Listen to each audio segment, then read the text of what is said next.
going to see if Dennis Gartman has a gold vault or is looking for gold. We're going to be speaking with him now. He's joining us from Virginia, speaking about commodities, oil, gold, sort of in the mix. Dennis Gartman, of course, the economist and editor of the Gartman Letter. So, Dennis, we know you're a reluctant gold bull. Is it to the point where you have a couple bars stacked in your basement? Well, I have some coins, and we'll let it go at that. Yeah, I actually have a little bit of gold bullion. I think everybody should have a little bit just in case. But do I like that? No. Do I like being bullish of gold? And I am bullish. I have been long of the gold market for a long time. In dollar terms, in euro terms, in British pound sterling terms.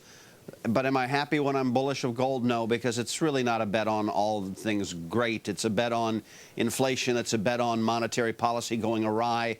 It's a bet on the things that John was just saying that my old friend Paul Tudor Jones owns gold for, because it's its time, and as Einhorn says, it's a monetary circumstance. So the monetary circumstance, how much farther does the dollar have to go, Dennis? Because it's hard to talk about gold without talking about the dollar.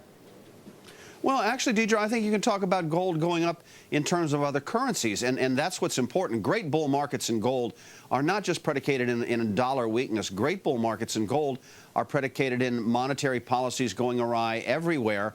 Gold has become, for all intents and purposes, the second or third reservable asset, and I think that's what's taking it higher. Obviously, people think that gold goes up when the dollar gets weak, and it does indeed go up in gold in dollar terms.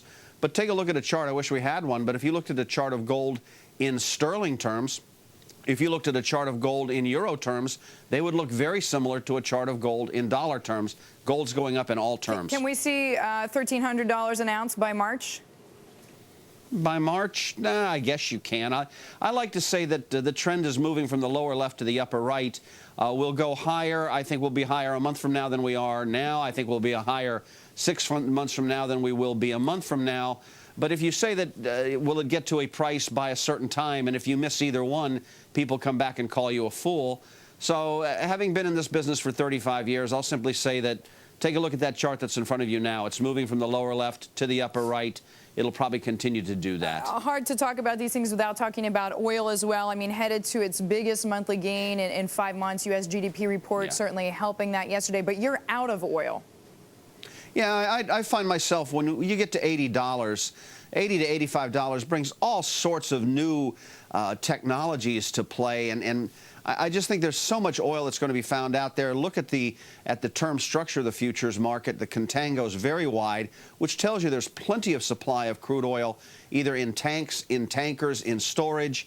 I just find it hard to be bullish of it. Am I bearish of crude? No, I'll let other people who are either wiser or more foolish than I am trade it. Dennis, you're actually liking and looking at a lot of grains products. Is that right? Yeah. Yeah, I find there's one thing in particular that has me interested.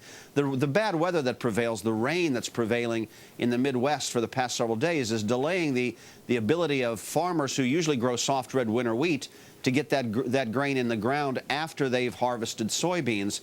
So I'm buying soft red winter wheat and selling hard red winter. I think that spread's going to work.